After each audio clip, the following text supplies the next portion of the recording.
Jean-Sébastien Cloutier, instructeur de deltaplane. Je suis propriétaire de Vue du ciel à Bourg-Saint-Pierre. Je fais principalement des vols d'initiation avec des gens qui nous visitent chaque année. C'est un ami qui faisait ce sport-là, qui m'a introduit dans le sport. J'allais le voir décoller. Il me racontait qu'il voyait des arcs-en-ciel circulaires, voler avec des aigles. Moi, c'est ce côté-là qui m'intéressait beaucoup, le côté poétique, là, de voler comme un oiseau, pas de moteur. Tu sais. Puis encore 33 ans plus tard, je suis dans la même énergie.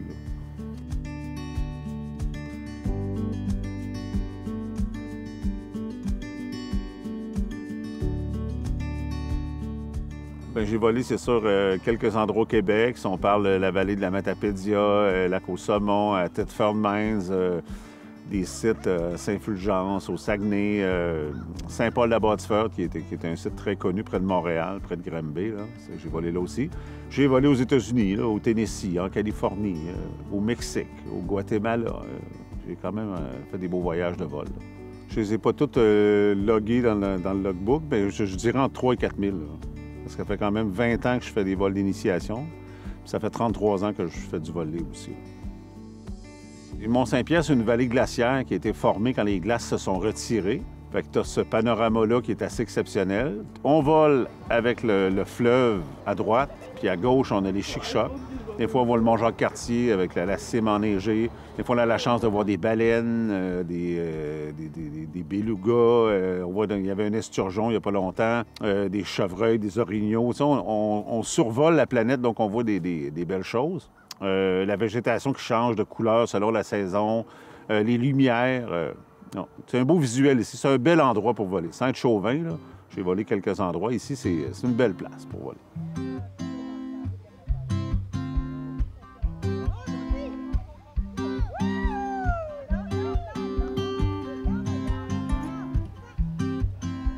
À Vue du ciel, on offre des vols d'initiation aux gens qui visitent la région. Donc, ça permet à des gens qui sont complètement néophytes, qui ne savent pas comment ça fonctionne le voler, qui n'ont aucune expérience de voler en sécurité. Bien, tout d'abord, c'est ça, il y a les préparatifs. Fait qu'on prend le temps d'assembler l'aile, regarder la météo, faire des courses de pratique avec les gens. C'est sûr que la grosse adrénaline pour le passager, c'est le décollage. C'est des décollages falaises qui sont très impressionnants.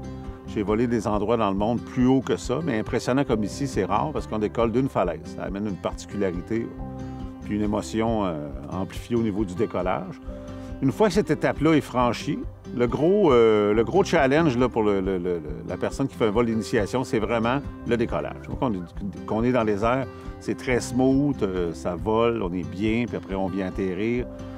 Fait que l'adrénaline est beaucoup à ce niveau-là. Après ça, je dirais que ça se transforme en poésie. C'est sûr qu'on peut rajouter de l'adrénaline, faire des acrobaties selon le besoin des gens. Il y en a qui veulent des vols plus conventionnels, des fois ils veulent plus d'énergie. On s'adapte aux gens.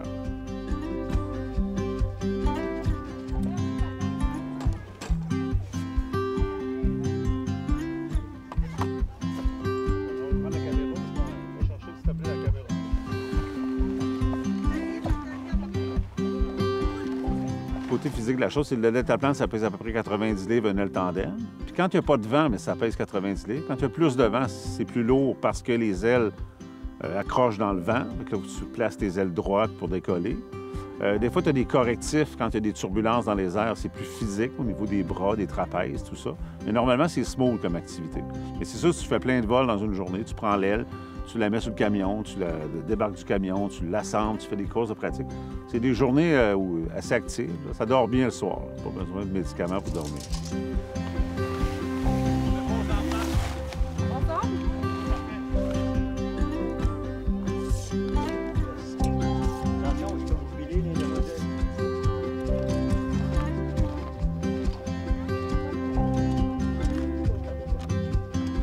Non, je me vois dans tes lunettes.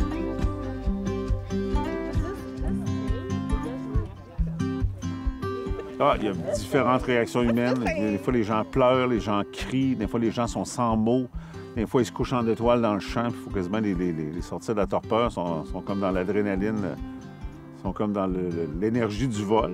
Puis ça dépend des gens. Il y a toutes sortes d'histoires. Il y en a qui viennent... ça peut être rémission d'un cancer. Ça peut être pour rendre un hommage à quelqu'un qui est décédé. Ça peut être plein d'histoires ou simplement un dépassement de soi, de vouloir voler, un rêve. Le vieux rêve de voler comme un oiseau. Ou des fois, c'est un coup de tête ou un dépassement personnel, là, vraiment. Ouais. Ou des fois, il tourne la curve du village et puis il voit ma boutique. Ah, on peut faire du deltaplane et puis il improvise un vol comme ça. Il y a différentes raisons. Par en arrière, en penchant notre corps par en avant, on penche ton ventre triangle ici. Sur la barre, ici. Puis on voit tes jambes par en arrière, qu'elles soient pendues dans le harnais. Force pas, force pas. Pour la connexion entre le pilote et le passager, là, c'est vraiment une rencontre humaine, puis il faut se mettre à l'écoute de la personne. Si la personne est trop stressée, il faut la calmer, il faut la rassurer, il faut prendre le temps de discuter pour arriver au décollage. C'est un processus de sécurité, là. Tu prends le temps de jaser avec la personne, expliquer ce qu'elle a à faire, tu fais les pratiques de course, puis finalement, tu fais le vol. Mais c'est un processus. Si tu ne te rends pas à la fin du processus, il n'y a pas de vol. Soit que j'évalue que la personne n'est pas prête à le faire, ou des fois, on est prêt à décoller, la météo change, on annule le vol, c'est une autre circonstance. Fait que c'est vraiment du cas par cas. Il faut s'adapter aux gens, de voir. Puis des fois, ça va annuler le vol parce que la personne n'est pas apte à voler, là, pour différentes raisons. Il faut toujours qu'on deal avec la météo, parce que la météo est très changeante au Québec, puis particulièrement à Mont-Saint-Pierre, c'est un microclimat très particulier. Mais quand on a la chance d'avoir la bonne météo, on se rend sur la montagne à partir de la boutique, on fait l'ascension 4x4, on assemble l'aile, on fait l'analyse de la météo. Après ça, on fait les pratiques d'avant-vol et puis on fait le vol. Alors, ça peut être 3 minutes, puis le record de durée en vol en solo d'un monsieur en parapente, M. Jean Maltais, c'était 11h45 de vol. Moi, j'ai déjà fait en solo là, des 4h30. Puis en tandem, là, c'est ça. On vole, je dirais, de 5 minutes à 20 minutes. Ça dépend vraiment du vent qu'on a. Mais on offre le vol d'initiation. On n'offre pas un vol de durée. Mais les gens qui volent 5 minutes ou 20 minutes, tout le monde est content parce que c'est vraiment une expérience unique dans une vie.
C'est quoi tes impressions? Mes impressions, c'est 5 sur 5. Moi, j'étais bien quand 5 sur 5. Oui, parce que l'affaire, c'est que... Alors, j'étais vraiment prête. Depuis le début, j'étais vraiment prête. Alors, à chaque fois que t'étais comme, non, non, pas maintenant, j'étais comme, c'est correct, pas maintenant, je médite un peu. Après, c'était comme, go. Je suis good.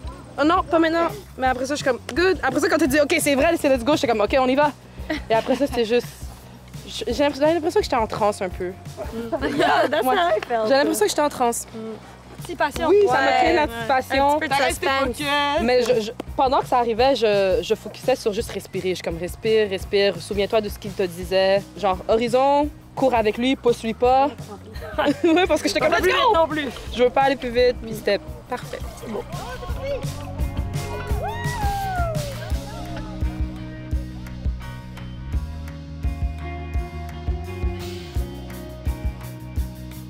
Le gros challenge, c'est vraiment le décollage, la partie critique du vol. C'est le décollage, donc il faut s'assurer de le faire correctement, puis qu'il y ait une bonne compréhension du passager, puis une bonne connexion entre le pilote et le passager. Moi, je pose une question au passager, je l'appelle par son nom. Pierre, est-ce que tu es prêt? Je veux avoir un beau oui avec de la motivation dans le thème de voix. À partir du moment où j'ai ce signal-là, moi, je dis mon signal de départ, c'est 1, 2, 3, go. À go, on amorce la course et on n'arrête pas de courir. Tout le briefing est fait en fonction de ce moment-là.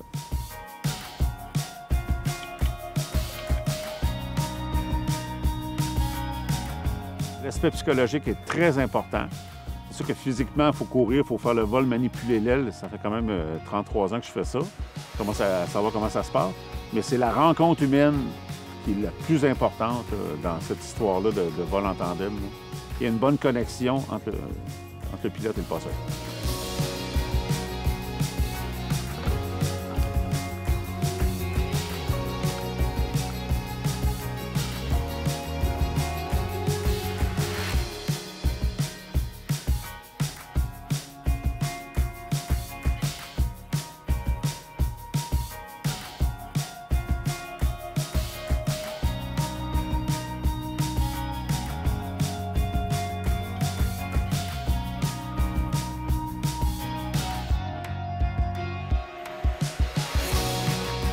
Moi, j'ai eu un peu d'appréhension juste avant, parce que, tu sais, il y a eu comme un « OK, on y va », puis finalement non. Surtout toi, mais toi, je sais pas, ça a duré en fait une couple de fois avant que tu Ouais, mais au début, j'avais peur de comme m'enfarger, de sur lui, trébucher ouais. sur moi-même ou que je cours mal et tout. Ça, c'était ma plus grosse peur. Mais à un moment donné, j'étais comme, arrête d'avoir peur.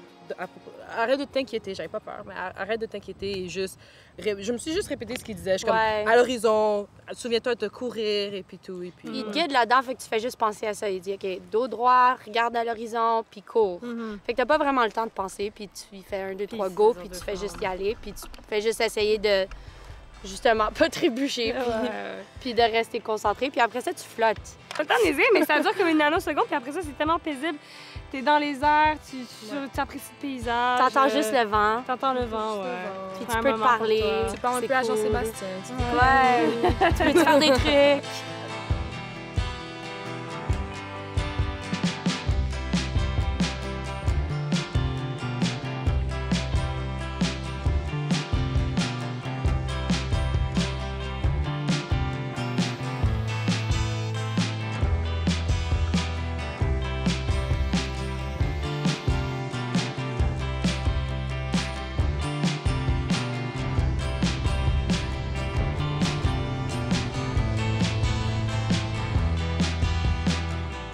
Bien, le sommet du Mont-Saint-Pierre, là, qu'on monte n'importe quelle personne en haut, il va triper, il va vivre des sensations uniques parce que c'est la plus belle terrasse, à mon sens, en Gaspésie. C'est une belle terrasse. Tu es à 1350 pieds, tu as la vue sur la vallée, la vue sur le fleuve. Fait que chaque personne qui monte là, que ce soit en randonnée pédestre ou quand on monte en autobus ou en 4x4, peu importe, chaque personne que j'ai amenée là a vécu une belle émotion puis était content d'avoir été là. Fait que c'est vendeur. Là. C'est pour ça qu'on l'a mis en valeur, que le plus de gens possible découvrent cet endroit-là merveilleux.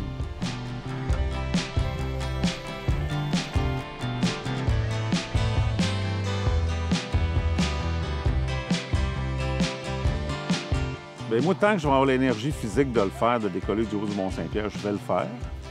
Puis même, je pense à une transition, je me suis procuré un ultra-léger motorisé. Fait que je me vois dans mes vieux jours, là, avec ma marchette, puis embarqué dans mon ultra-léger, puis de décoller, puis de voler. Mais il me reste encore quelques bonnes années, je crois, là, de vol en tandem. Là. Une passion, vraiment une passion.